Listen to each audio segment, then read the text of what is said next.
Welcome to episode 6. This is Lights, Camera, Whatever. This is Teacher Ray here. We're talking about the show, Let's Talk About Chu, on Netflix. It's called Let's Talk About Chu on Netflix. Remember, for the new listeners, this is the psychology of life and love through Taiwanese film and drama.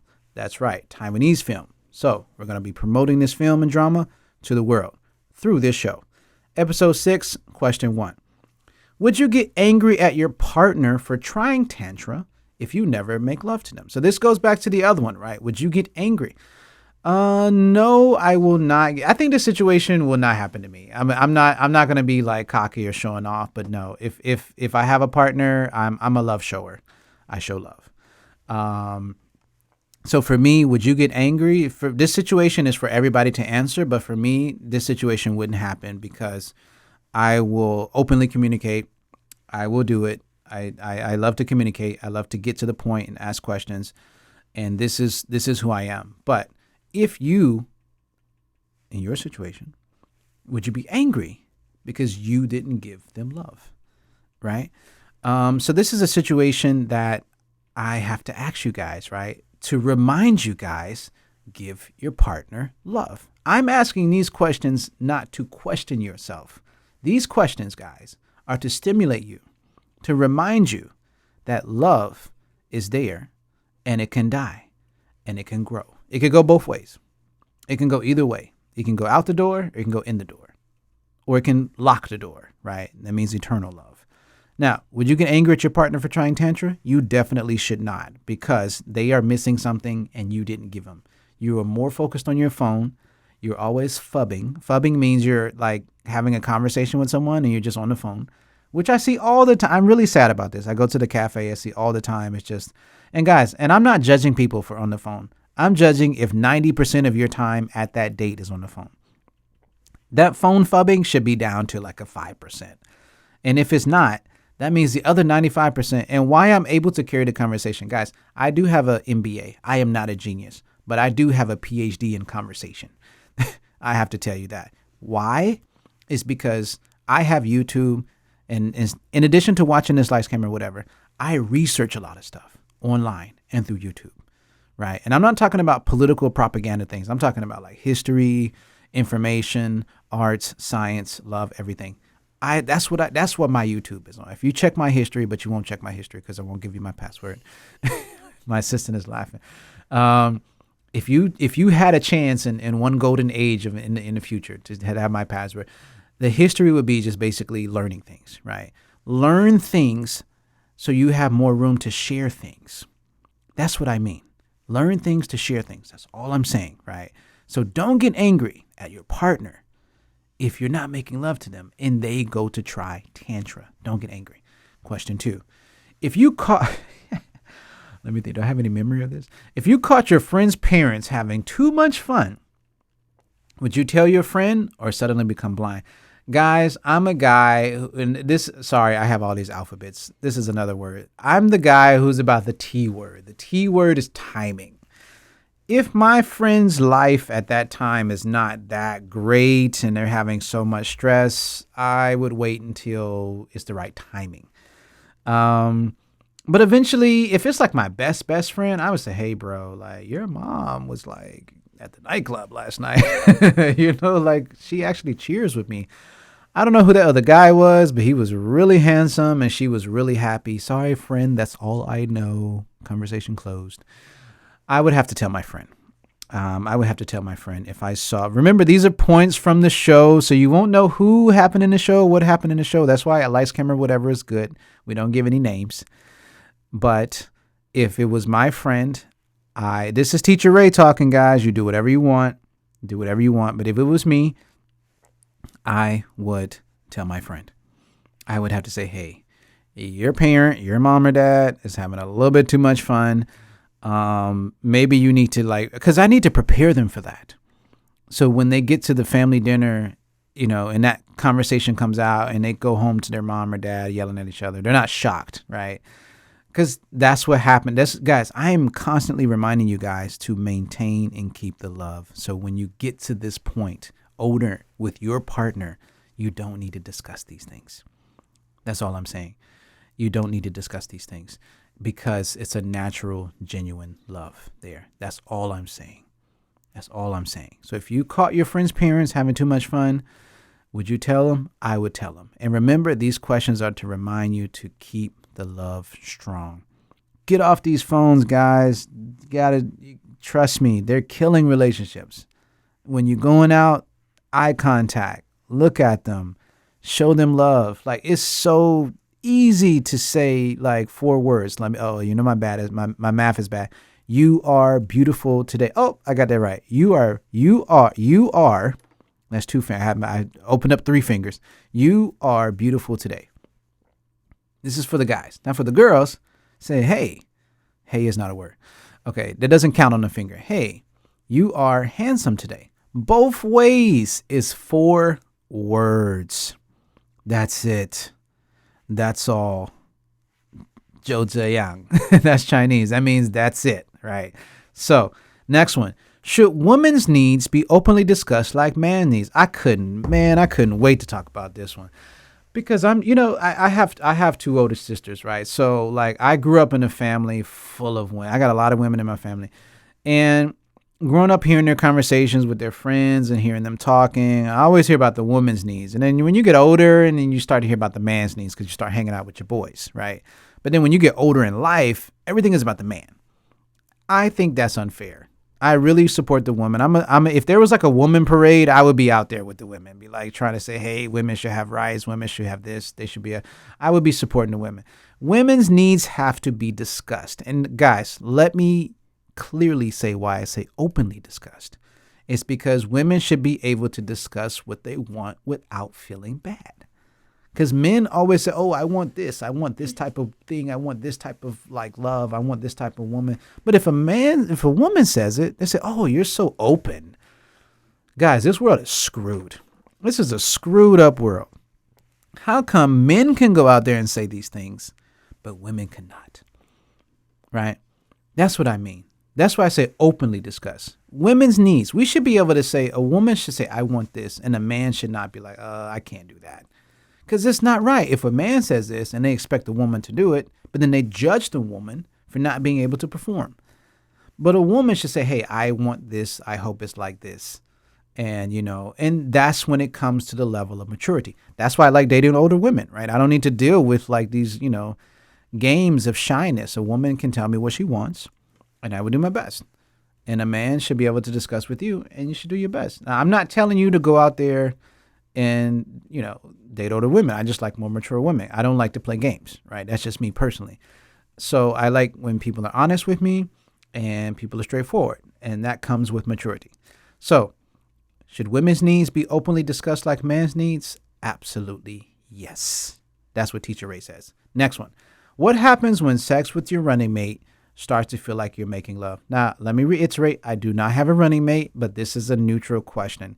If you do have a running mate, and if you guys are watching this video, the translation will say Pao-yo. Pao-yo means, I had to find, my assistant's laughing at me because I couldn't really find another word in English to really, you know what I mean? To say this, because if your son or daughter's watching this, just say, hey, they're running on the track. Boom. Teacher Ray saved you from conversation. You're welcome. So what happens when sex with your running mate starts to feel like you're making love? Guys, go with the flow if this running mate is into you. But if it's just a running mate and they have many running mates, don't hurt yourself. And I had to sing this because I need to remind you, don't hurt yourself because it will backfire. If you start feeling like love with a running mate, and keyword, Pao-yo, running mate means that basically that's what they are. They're not looking for love. But you can say, you can try. You can talk to them. Why you can't talk to them? You guys have explored this far. Why you can't just have a conversation and say, hey, could we go further? Right? So that's another point that you have to discuss, right? What happens when this sex and with your running mate starts to feel like making love? And it's okay if it does because you are human. Guys, we got to stop judging ourselves because we're human. It's so unfair that you have these human-like emotions. And you are, by the way, you are a human, and you judge yourself for being a human, right? It's super weird, right? Now, the next one says, If someone is genuinely trying to help your situation, should you rub their imperfections in their face? These are points from the show, right? These are points from the show. Guys, pay very close attention to this. This is very, very serious. Don't do this, because this is happening in the show. I'm not going to say where in the show, right? Where basically one of the actors was trying to help one of the actresses, or vice versa. We don't want to spoil it. And, the other person was like, yeah, but look at your situation. And I'm like, wait, no. I come here to help you. I'm not. It depends. Okay, it depends. Let me clarify. If I go to help you and help you with your situation and talk to you, right, and trying to make it better, genuinely, not even looking down on you, but trying to make it better, right? That's what I'm trying to do. Genuinely in my heart. This is genuine, guys, and you need to calculate and calibrate how genuine that is. If I'm genuinely trying to help you, I don't need to hear, and you called me to help you. You have no rights to judge me, because you literally called me here to help you. You're crying on the phone and begging me, and drunk and alcoholic, or whatever situation you called me to come here, and I come here to help you. And you ask for my advice, and I give my advice, and you throw my troubles back in my face? That is unfair, because you called me here. You said, hey, I need you. I need you, right? This is a problem, right? Please come help me. But then when I come, you're like, hey, no, your life is like this. Your parents are like this. How can you tell me? Don't do this, guys. Don't ask for help and then throw it in someone's face. That is just wrong. Because first of all, they didn't have to be there. You invited them there. You begged them to come here. And as their friend, as they are your friend, they should come, right? Because they said they will be there for you. But when they get there, you throw their troubles in their face. This occasion why we're here is because of you. So why, if I come to help you, you're throwing my problems in my face? We came here for you. So think about that. And these are points from the show. Number 6, should you delete? Oh, this drives me crazy. Okay, let me talk about this. Should you delete the contact who always reads your message but doesn't reply? How many of my female students are complaining, oh, my husband, idu buhui. Idu buhui means send a message and no reply. I super hate this, guys. Like, don't open the message. Like, just don't open the message.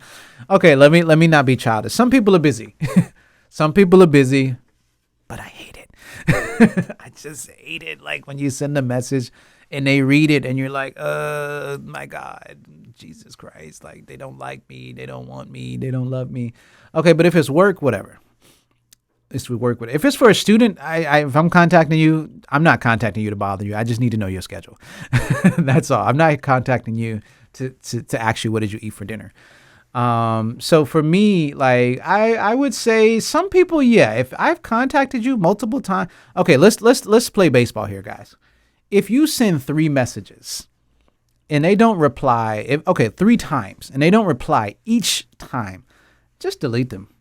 Just delete them. Say, hey, if you don't want to do that, just email me. I don't know, but if it's like a really, really important business partner, you got to evaluate. That's on you. That's all on you. That's all I'm saying. That is totally on you, how you want to do that. But would you delete the contact who always reads the message but doesn't reply? Like, guys, come on. Like, reply the message. It takes like 3 seconds of your life. The same amount of time it takes you to pull out the phone from your pocket, that's how quick you say, okay, thank you for your message. And okay, let me tell you, I've become a fan of dictation. Okay, dictation, I don't know the Chinese, but dictation is when like you speak into the phone and it types for you. That's dictation. Okay, I become a fan of this, especially if I'm driving a car or I'm walking out in the street. But it's funny, if your enunciation in your language sucks, I'm sorry. That means your enunciation is not clear. If you talk into the dictation and say, hey, how are you today? And your message says, hallelujah, you got problems. You got problems. That means your English sucks. It's like, oh, or maybe in Chinese, use like ni hao. And, the Chinese was like nun ho or something like that. You got to work on your Chinese. But anyway, whatever your respective language is, I personally love dictation. It's quite convenient. If you're in the right place, please don't be one of these people on the MRT talking loud. It's annoying. MRT means metro here. Should you delete? I would say after 3-4 times I message you, I got to let you go because it's a problem. Oh, guys, here we go. Oh, my God. I'm sorry I have to ask this, but come on, man. It's lights, camera, whatever. That's what we do here. That's how we roll, right? Number 7. I got to breathe. What happens when you have a secret lover, but you start to regret your relationship and want to leave, but they refuse to let you go? I'm sorry. I had to ask. That's what I do. That's that's why I say this line is like the Fast and Furious Tokyo Drift. My favorite part was like, the guy Han was like, that's what we do. That's what we do at Lights, Camera, whatever, right? Seriously. If you had a secret lover and then you were like, man, I want to go back to my woman. I want to go back to my man. Like, this is not fun anymore. But 9 times out of 10, you'll find another one because you are greedy. But if it's a secret lover, right, that wasn't really being a good secret lover, like calling a little bit too much, saying a little bit too many things, too much contact, crossing the line upon the agreed upon terms, right? And you say, okay, look, you're getting into my life. You're supposed to be my backup plan, my safety, my cushion of love, and now you're doing too much, and you want to go, but they refuse to let you go. You can't be angry because you created this situation. You can't control people's love. You can't control the degree of how much they love you. You can't do that, guys. And you can't be angry that you got yourself in this situation. You can't do that. That is unfair. That is totally unfair for you. And I can't say don't do that because we never know. But if they refuse to let you go, oh, man, I don't know what to tell you. You thought I was going to give you an opinion? You are in trouble. Run. Okay, I'm joking. I'm going to go back to communication because you need to say, hey, and it could be that this person has changed and become a different person, or it could be that this person, this secret lover, is not like, they just changed, right? Or you changed. It's okay to change. Again, you are an human, a human. Right? You change. You might have had some awakening or some reincarnation in your mind and says, you know what? Actually, my husband or my wife is actually good to me. I want to go back and I want to try some counseling or whatever. But in this situation, if they refuse to let you go, you got to talk to that secret lover directly and say, hey, look, but come on, guys, it's 2024. What if they blackmail you? That's why I say I don't really have too much to say about that, but I do need to put it on the table because you need to be cautious of who you want to be your secret lover. Now, I'm not encouraging you to get a secret lover. I'm just saying if you have tried, and when I say genuinely tried, to regrow and re-get your love relationship with your partner, if it's by paper or not, you've really, really tried and they don't want to try, hey, whatever. Because you tried. But guys, be honest with me. That's if you really, really tried. Not if you just, gave a hint or just had a brief conversation. Like you genuinely tried to say, hey, could we be better? And you mentioned over 20 times and they just don't. The door is open for you. Teacher Ray says, go fly. Do whatever you want to do. Right? Now, that's if the situation's like that. Right? So if you had that secret lover, okay, but you just need to be cautious of who your secret lover is. Now, there's some perfect secret lovers out there, and there's some terrible secret lovers out there. It all depends on you. Now, number 8, if you can't pay something off, would you borrow money or work part-time to pay it off? Man, this is a part of the show. I won't say where in the show, but hey, for me, I have to. I don't want to work anywhere like that. I have my own company, RBZ English. My consultancy. I don't want to work for someone else. That's why you create a company to work for yourself. If I have to pay something off, I probably have to say, yeah, I would borrow. That's me personally, guys. That's just me, Teacher Ray personally. That's just me. But what would you do? I gotta know. Let me know. Now, let's recap. Would you get angry at your partner for trying tantra if you never make love to them? If you caught your friend's parents having too much fun, would you tell your friend or suddenly become blind? Should women's needs be openly discussed like men's needs? What happens when sex with your running mate starts to feel like you're making love? If someone is genuinely trying to help you with your situation, should you rub their imperfections in their face? Should you delete the contact who always reads your message but doesn't reply? I hate you. What happens when you have a secret lover? My assistant laughed at that one. We all relate to this one. What happens when you have a secret lover, but you start to regret your relationship and want to leave, but they refuse to let you go? The chains will not, the key has been thrown away. And lastly, if you can't pay something off, would you borrow money or work part-time to pay it off? Totally up to you. Now, thank you. That is episode 6. Let's talk about Chu, C-H-U, on Netflix. This is Lights, Camera, Whatever. Thank you, and make sure you check out the YouTube shorts. See you guys soon.